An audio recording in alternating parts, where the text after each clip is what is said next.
Good day everyone, I'm Ara Jane Tabaldo and today we're taking a closer look at the section 8 of Pickleball's rulebook, focusing on the dead ball rules. This rules explains what happens when the ball hits something permanent after bouncing the opponent's court. Let's break down what this means for the players on the court. For 8A, any action that stops play will result in dead ball. In pickleball, if anything happened that make the game stops, it's called a dead ball. For example, if someone hits the ball out of bounds, or if there's a rule violation, play stops and it's a dead ball.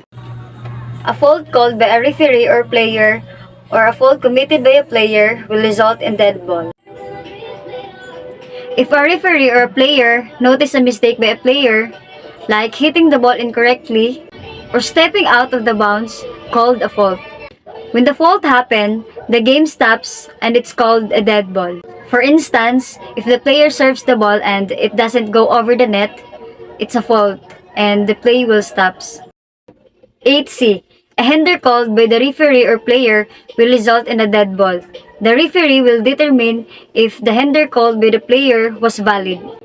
A valid hinder for the referee or a hinder called in non-officiated play will result in replay. If something gets in the way of the game, like a player blocking another player's shot, it's called a hinder. If a referee or a player calls a hinder, the game stops and it's a dead ball. The referee will decide if the hinder was valid. If it was, the play restarts. And if it wasn't, the play is redone. 8D. A ball in a play that contacts a permanent object after it has bounced on the opponent's court will result in a dead ball. The player who hit the ball shall win the rally. So, if the ball bounces on your opponent's side, and then accidentally hit something permanent like a pole or wall, it's considered a dead ball. Imagine, you hit the ball over the net and it bounces on your opponent's side and then hits a pole before they can return it. Since the ball hit the pole after bouncing in their court, you win the point. 8E. Other than non-volley zone violations, faults may only be committed when the ball is live.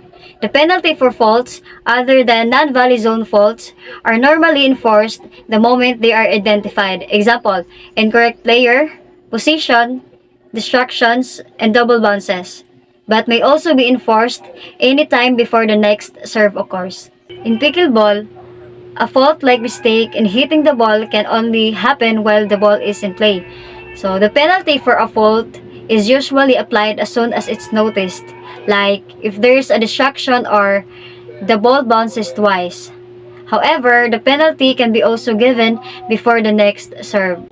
For instance, if a player hits the ball out of bounds, the fault is identified right away, and the player accidentally hits the net with their paddle, the fault can be noticed later before the next serve, and the point goes to the other team.